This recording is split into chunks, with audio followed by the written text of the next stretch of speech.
Hello and welcome to the show. Not just bullshit. What's going on, y'all? It is Vash the Stampede here. I'm going to be talking a little bit about Bleach chapter 608. I've read both versions of it, and again, Manga Stream translated it so much better. Goddamn, Manga Panda forgot to include a B, like the letter B. What the fuck? How you forget to include the letter B? Goddamn.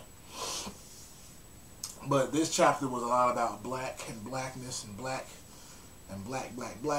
And I appreciate the fact that Kubo is showing that he's not racist. I'm just fucking around. But this chapter was about Ichibei versus Juhabak further or whatever. And I like this chapter a lot. You know, I honestly have to say though, man, that if you ignore all of the text and you just look picture by picture by picture by picture from the start of this fight to this point now, it looks like Ichibei is the villain if you look at it. Ichibei is constantly giving these weird sort of demonic looking smiles, and Juhabak is always like, oh my god. So just kind of like, it looks like Ichibei is the bad guy when you look at it without reading the text, you know what I'm saying? But we know what type of person Juhabak is, you know what I'm saying? So he deserves whatever the fuck is gonna come to him, I guess. But Ichibei has his sword. What's it called? Ichijuku? Some shit like, yeah, Ichijuku? Ichi something? He has his sword. And it is still the actual hilt of it, I guess, is still the paintbrush. But the end is a little bitty blade. It kind of looks like a scalpel a little bit. Just a long fucking sort of guard, and then this tiny little blade at the very end. So I was like, that's kind of weird. And it's still sputtering out ink. So it's kind of like a, what's those pens called that you would dip inside of, what's it called, a quill? You know what I mean? That you would dip inside of the ink. It's kind of, it looks like that a little bit. So I was just kind of like, okay, that's interesting. You know what I'm saying? That's cool. And they continue in their fight. But then as the fight goes on, Juhabak tries to call the name of his sword, which I'm about to get into actually now after I talk about what happened. But he tries to call the name of his sword, but he realizes that he doesn't remember its name. Like, it doesn't have a name because Ichibei got rid of its name. When they slashed swords or whatever, he cut away the sword's name, so now the sword is nameless. But the point that I'm trying to make is Juhabak is a Quincy, right? He is a Quincy. Why does his sword have a spirit inside of it?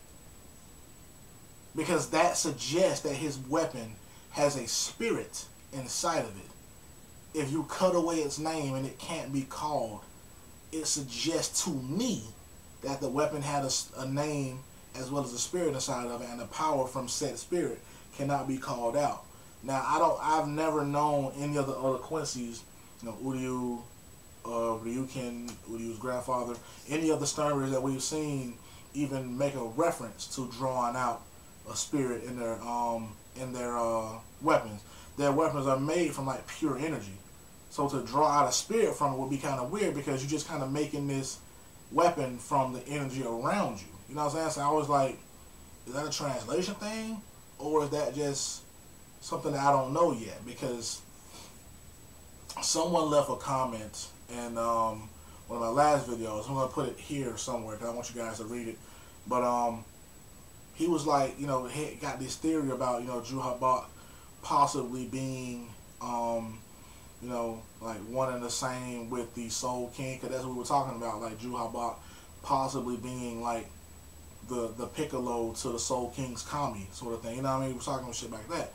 And you guys got to read this theory though, man. I'm going to put them somewhere around here, you know what I'm saying, because I want you guys to read those, man, because the shit that he was talking about, I was just like, yeah, that seems like it could happen.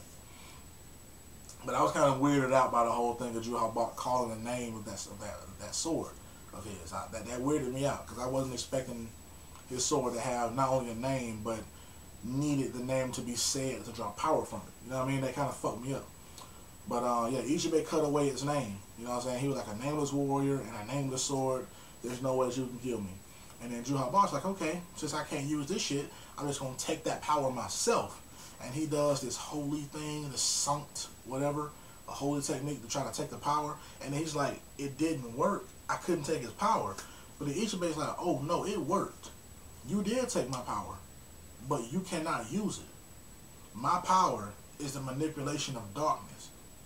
Everything that is dark bends to my whim, and then you just see Juhabak just like with this black like slash ink mark like on his face or whatever. So I was just like, whoa, like that is crazy. Now, my question is, all of the, like, you know that shadow technique that those Quincy's be doing, can Ichibe take that too?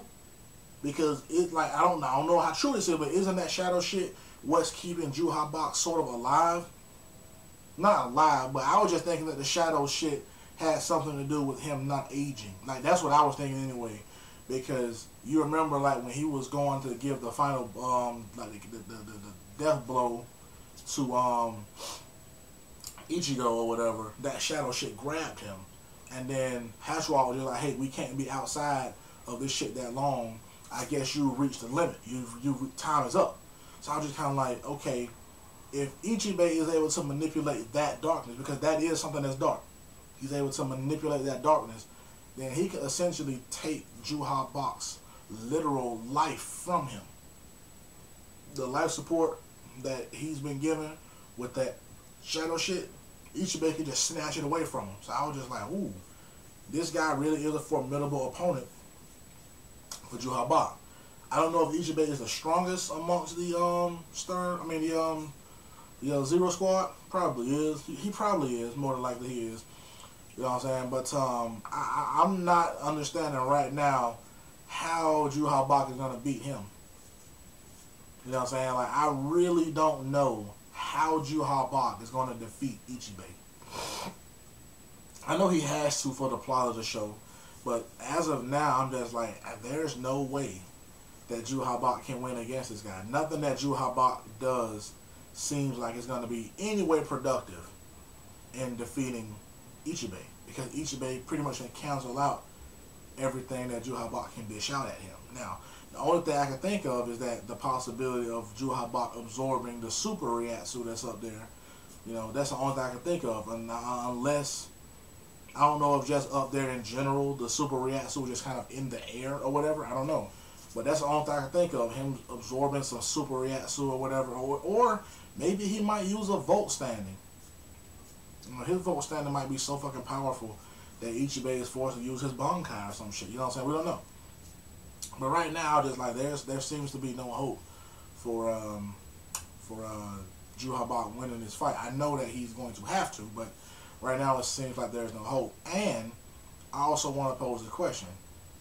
If the Zero Squad members in particular, if Ichibe is this powerful, how much more stronger, that's kind of redundant to say, how much more power do you guys think the Soul King has?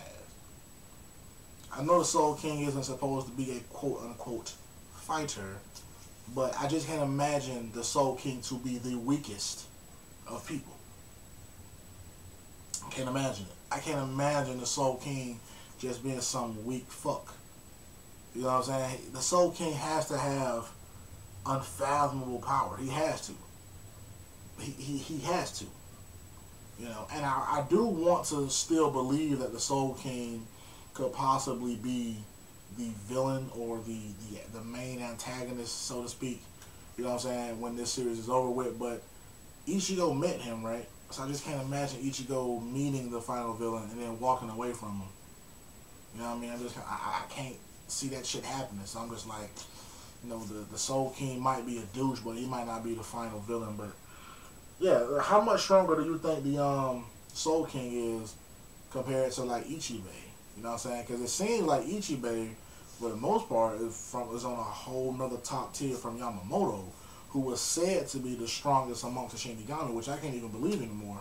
You know what I'm saying? Because Ichibe seems like he's on a way higher tier than what Yamamoto could ever have hoped to have been. Even like his Shikai is doing a sufficient amount of damage without the release of the Bankai. You know what I'm saying? So I was just like, oh, I don't know about that, man. Like, Ichibe might be on the upper tier of, you know, the quote-unquote strongest Shinigami. I mean, we haven't seen, you know, Urahara use anything, you know what I'm saying? We haven't seen